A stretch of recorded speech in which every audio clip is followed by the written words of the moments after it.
êtes bien sur Tru TV, bonsoir et bienvenue. Tout de suite, les titres de l'actualité. Scrutin du 23 décembre prochain en RDC. Les candidats favoris lancent leur campagne. Emmanuel Ramazani Shadari, candidat pro-Kabila, était à Lumumbashi et le ticket gagnant de Vital Kamerhe, le candidat Félix Tshisekedi, était à Kinshasa. Le point dans ce journal. Et puis en invité dans cette édition, il s'agit du ministre de la Culture, des Arts et du Tourisme, Abdoul Karim Sango, avec qui il sera question des restitutions d'œuvres d'art à l'Afrique. Interview à suivre en fin d'édition. Voilà pour les titres, merci de nous suivre. Mais avant le développement de ces titres, cette actualité, après plus d'un mois de maladie et de convalescence, Ali Bongo Ondimba quittera l'hôpital du roi Faisal en Arabie Saoudite pour Rabat au Maroc. L'annonce a été faite par l'épouse du président gabonais, Sylvia Ondimba, sur sa page Facebook. Présidentielle en RDC, le candidat pro-Kabila a tenu son premier meeting à Lumumbashi. Les habitants de ce pays d'Afrique centrale enclin au conflit se rendront aux urnes le 23 décembre prochain pour élire un successeur au président de longue date, Joseph Kabila. Emmanuel Ramazani Shadari fera face à une vingtaine d'autres candidats. Et puis RDC toujours, les deux opposants alliés ont lancé leur campagne pour la course à la présidentielle. Vous le savez, Vital Kamerhe soutient Félix Tshisekedi pour le scrutin de décembre prochain. Au lancement à Kinshasa de sa campagne ce mardi, nous allons gagner, a lancé Tshisekedi à son arrivée.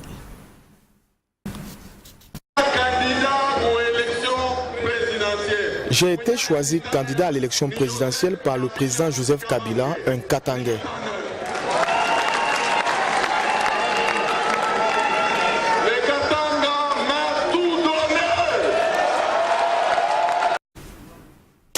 Au Nigeria, les habitants ont organisé les funérailles de 4 agriculteurs tués lors d'une attaque de Boko Haram dans le nord-est du pays.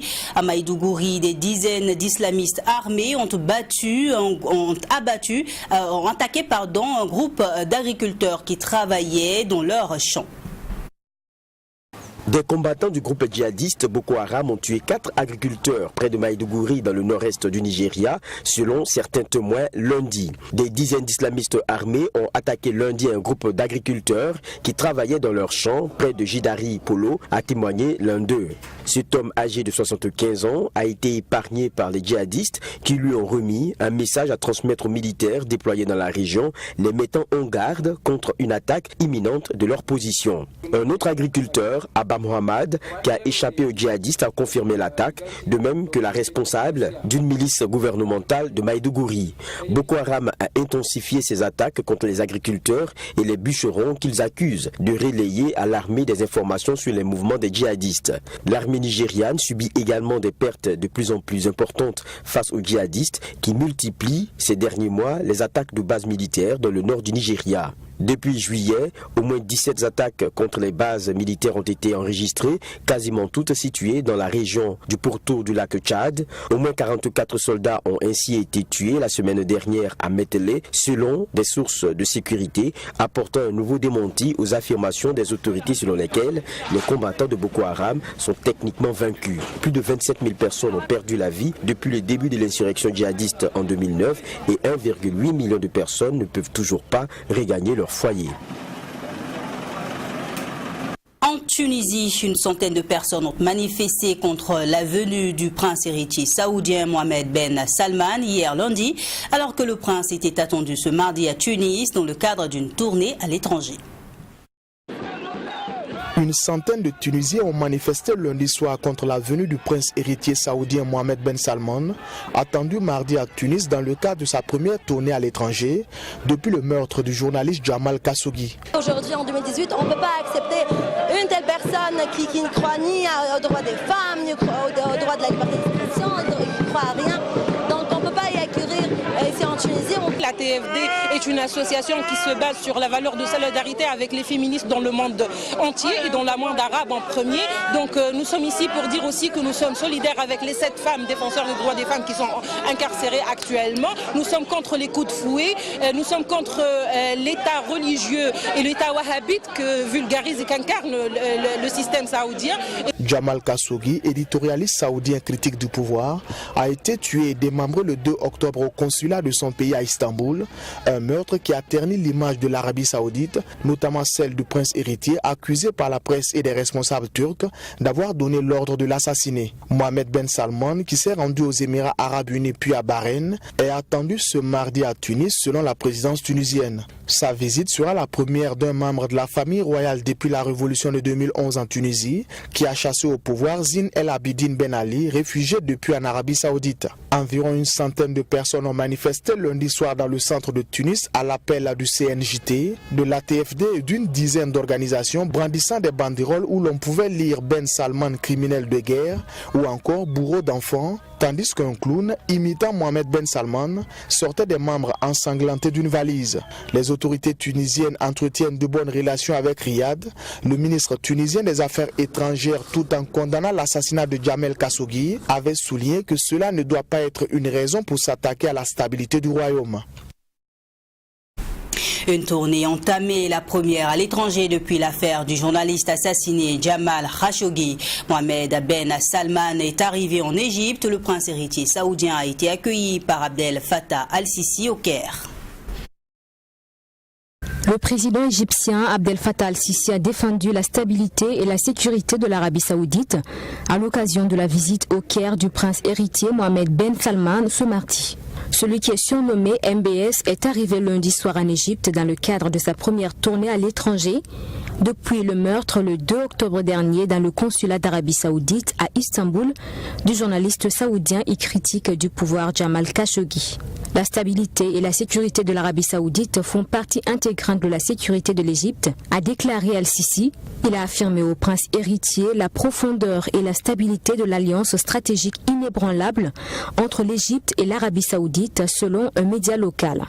L'image du royaume a été considérablement ternie par le scandale international suscité par le meurtre de Khashoggi. MBS est accusé par la presse et des responsables turcs d'avoir commandité cet assassinat et les autorités saoudiennes démentent toute implication de sa part. Le prince héritier a entamé sa tournée jeudi par ses plus proches alliés, les Émirats arabes unis et Bahreïn. Au pouvoir depuis 2014, le régime du président al-Sisi a considérablement renforcé les liens entre le Caire et ses pays du Golfe.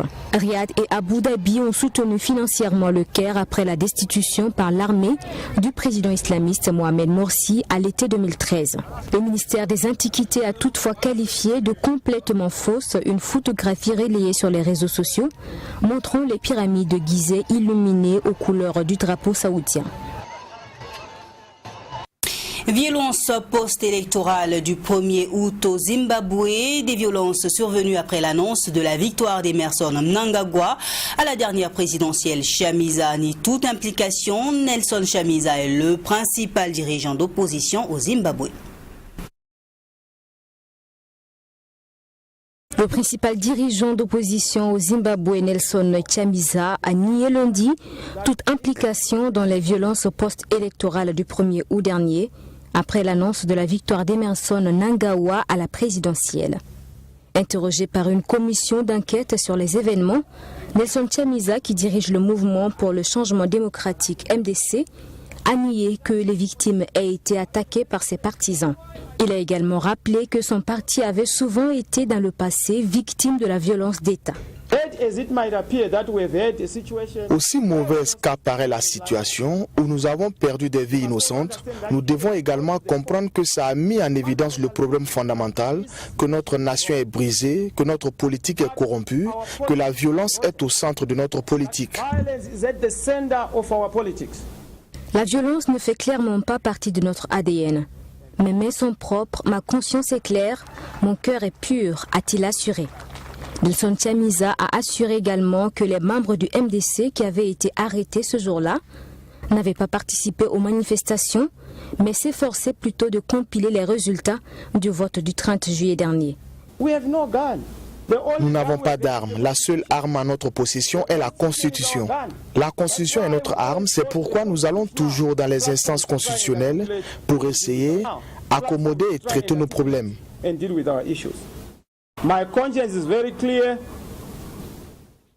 Mes mains sont propres, ma conscience est claire. Mes résolutions sont indéfectibles, mon cœur est pur. Ces mains que vous voyez n'ont jamais versé de sang. Il a réaffirmé qu'il était convaincu d'avoir largement remporté l'élection et a demandé la comparution du président Mnangagwa devant la commission pour l'interroger sur la décision de déployer des militaires dans la rue. La commission instituée par le président Mnangagwa a 3 mois pour lui rendre ses conclusions. Emmerson Mnangagwa a succédé à Robert Mugabe qui a dirigé le Zimbabwe pendant 37 ans et qui a été contraint à la démission sous la pression de l'armée, de son parti et de la rue. L'actuel président du Zimbabwe était son ancien bras droit avant d'être limogé du poste de vice-président en octobre 2017, une décision qui avait finalement précipité la chute du plus vieux chef d'État en exercice au monde. Ils sont quelques 7000 personnes qui vivent autour du lac Chilois au Malawi, des populations qui désertent de plus en plus les lieux. Le Chilois se sèche et les habitants qui en dépendent se trouvent maintenant à la recherche désespérée d'un autre revenu. Il y a 4 mois encore, le petit port de Kachulu sur les rives du lac Chilois dans le sud du Malawi grouillait de pêcheurs. Puis il s'est vidé en partie, comme le lac victime de sécheresse récurrente. Aujourd'hui, des centaines de bateaux des pêcheurs sont embourbés dans la vase asséchée et ridée, tandis que des vautours survolent le lac à 30 km à l'est de Zomba, l'ancienne capitale du Malawi, dans une zone qui héberge 200 espèces d'oiseaux. Salé et peu profond, Chilois, le deuxième plus grand lac du pays après le lac Malawi, est très sensible aux variations saisonnières. Le changement climatique contribue aux récessions actuelles que nous connaissons parce que vous pouvez voir qu'en 2012, il y a eu une récession où le lac a perdu environ 80% de son eau. Le niveau s'est ensuite redressé en 2013, mais pas complètement. Depuis lors, chaque année, nous vivons ces récessions. La dernière fois qu'il a été autant déshydraté, c'était en 1991. Sur les 38 pêcheuses membres de la coopérative Kachulu Solar Trials Women Club, 21 sont parties tenter leur chance ailleurs. Je transporte des gens de l'île de Chizi à Kachulu, mais l'assèchement du lac a poussé mes collègues et moi-même à la faillite. Pour le moment, nous n'avons aucune source de revenus à cause de ce problème.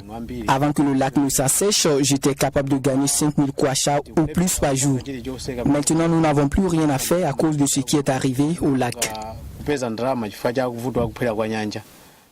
Les spécialistes estiment que la déforestation dans la région a contribué à aggraver la situation. La zone du lac est soumise à une forte pression démographique. Quelque 1,5 million de personnes habitent dans cette zone, qui est l'une des plus densément peuplées en Afrique australe selon Sosten Chiota. Et pour vivre, des habitants coupent des arbres afin de cultiver ou de vendre du charbon de bois. Résultat, les bassins versants du lac, ces territoires drainés par des eaux qui contribuent à un approvisionnement régulier du lac, ont été largement endommagés. Mais plus le lac s'assèche, plus la déforestation s'accélère car plus les poissons se font rares, plus des villageois se lancent dans la vente de charbon de bois. Un cercle infernal. Place à l'interview de cette édition. Se rappelle le président français dans son discours à l'université de Ouaga. Le 28 novembre 2017 avait annoncé des restitutions temporaires ou définitives du patrimoine africain. En droite ligne de cet engagement pris, Emmanuel Macron a reçu le 23 novembre dernier un rapport sur la restitution du patrimoine africain qui préconise une restitution rapide des œuvres d'art pillées par la France coloniale. On en parle avec le ministre de la Culture, des Arts et du Tourisme, Abdoul Karim Sango. Bonsoir, monsieur le ministre. Bonsoir, madame. Alors, dites-nous, pour commencer, quelle lecture faites-vous de cette situation ? Disons que nous apprécions très favorablement l'accueil de ce rapport que nous avons reçu, rien que cet après-midi, nous n'avons pas eu l'occasion de le parcourir, de le lire. Mais les premiers échos qui nous parviennent de ce rapport rentre en droite ligne de la vision que le gouvernement du Burkina Faso avait de la question de la restitution des biens. Nous profitons évidemment de votre plateau pour féliciter l'équipe des deux principaux consultants, dont un Africain, Felwine Sarr, qui est un africaniste, qui est très attaché en fait au développement de l'Afrique à partir de la culture africaine. Et la dame, je crois que c'est Savoy, son nom m'échappe. Savoy, voilà, très bien, voilà. Qui ont fait un rapport très courageux, qui ont mis le doigt sur les vrais problèmes, en disant clairement qu'il faut restituer aux Africains ce qui leur appartient, ce qui relève de leur patrimoine. Je crois que le président Macron ne devrait peut-être pas s'attendre à un tel rapport. Maintenant, il appartient aux Africains, à partir de ce rapport, de travailler. Et comme vous l'avez vu, à peine le rapport est tombé qu'une décision a été prise déjà de restituer au Bénin, je crois, 26 objets d'art. Parce que, évidemment, le Bénin s'était engagé dans la revendication de ce retour des biens qui ont été pillés, comme vous l'avez indiqué à une certaine époque de notre histoire, avant même le discours de Macron. À la limite, on peut dire que la procédure engagée par le Bénin, d'une certaine manière, a poussé le président Macron à aller de l'avant sur cette question. Donc, nous sommes très satisfaits. Monsieur le ministre, c'est une mesure qui est loin de faire l'unanimité en France et selon le président du musée du Quai Branly, je cite, la meilleure réponse à la nécessaire réappropriation par les Africains de leur patrimoine est le soutien de nouveaux musées et une large circulation des œuvres plutôt que des restitutions importantes comme préconisé dans ce rapport. Donc partagez-vous, monsieur le ministre, cet avis ? Non, comme je l'ai indiqué, le gouvernement du Burkina Faso reste dans la veine, dans l'orientation qui apparaît très clairement dans le rapport des deux principaux consultants dont nous avons parlé tout de suite. Nous comprenons l'état d'esprit ou le sentiment qui anime le directeur du musée du Quai Branly, tout comme beaucoup de Français, mais on parle de Français, mais tout comme beaucoup d'Européens, puisque finalement, ces œuvres d'art ayant tellement duré dans l'espace occidental, ont fini par devenir comme un élément aussi de leur patrimoine. Et il ne faut pas oublier que tous ces musées ont engrangé beaucoup de ressources financières, ça crée de l'emploi, pour les Européens. Et on peut comprendre le malaise qu'ils éprouvent aujourd'hui. Mais, comme on dit, un bien qui est mal acquis est un bien qui, tôt ou tard, va être revendiqué par son propriétaire lorsqu'il sera en position de le faire. Évidemment, il y a un certain nombre de problèmes qui se greffent là-dessus. On peut soupçonner qu'ils sont de bonne foi lorsqu'ils indiquent que très peu de pays africains disposent d'une infrastructure muséale. Vous voyez très bien, moi en tant que ministre de la Culture, vous voyez le musée de Ouagadougou. Ce n'est pas dans un musée de cette qualité que nous pouvons évidemment conserver ces biens. Alors, nous pensons, moi en tant que ministre de la Culture, que l'Europe, l'Occident, ayant tellement profité de cela, les ressources qui ont été générées et les intérêts qui en ont résulté, devraient d'une certaine façon être aussi copartagés avec les Africains, parce que c'est la propriété des Africains, donc qui doivent contribuer à construire ou à aménager des espaces muséals de très bonne qualité. On espère en tout cas, monsieur le ministre, par votre position, que vous pourrez en tout cas aménager un espace adéquat pour recevoir ces œuvres-là pour le Burkina Faso. Aussi, il faut noter que la loi française interdit la restitution de ces biens, même dans un cas bien documenté de pillage. Est-ce que cette annonce n'est pas de la poudre aux yeux des Africains? Bon, d'abord, vous savez, j'allais dire, pour un juriste comme moi, je suis à l'aise pour parler de cette question. D'abord, les lois, c'est les hommes qui les font. Voilà, le principe de l'inaliénabilité de ces biens, comme c'est une loi, s'il y a de la volonté politique, elle peut être aussi levée, pas une autre loi. Mais la question ici, elle est moins juridique que morale. Au nom de quoi vous allez piller des biens qui appartiennent à une communauté et voter une loi là-dessus pour dire que les communautés auxquelles appartiennent ces biens, on ne peut plus les restituer. Vous savez très bien que, en principe, en droit, et c'est le droit d'inspiration judéo-chrétienne que nous avons emprunté à la France, le droit de propriété, c'est un droit qui ne peut pas être remis en cause. Donc, la question juridique ici, c'est d'identifier les vrais propriétaires de ces biens. Or, le rapport l'indique clairement, en tout cas pour certains biens, que les vrais propriétaires, c'est les Africains. Même tous ceux qui critiquent aujourd'hui, en réalité en Occident, ils ne contestent pas le fait que ces biens font partie du patrimoine culturel immatériel des Africains. Mais on comprend, c'est-à-dire qu'il y a un effet d'ordre sentimental finalement qui se crée. C'est comme si je vous donne un bien, vous vous habituez à ce bien, il se crée entre vous et ce bien une sorte de complicité. Si un jour il m'arrive, ou si ceux qui répondent de moi juridiquement entendent revendiquer ce bien, ça peut être sujet à beaucoup de débats. Mais ceci dit, il ne faut pas se faire d'illusions. J'ai participé en début d'année, autour du mois d'avril, à une conférence à l'UNESCO, avec d'ailleurs le président béninois, qui était le conférencier principal, avec la directrice générale de l'UNESCO. On a senti déjà le malaise lié à ce problème.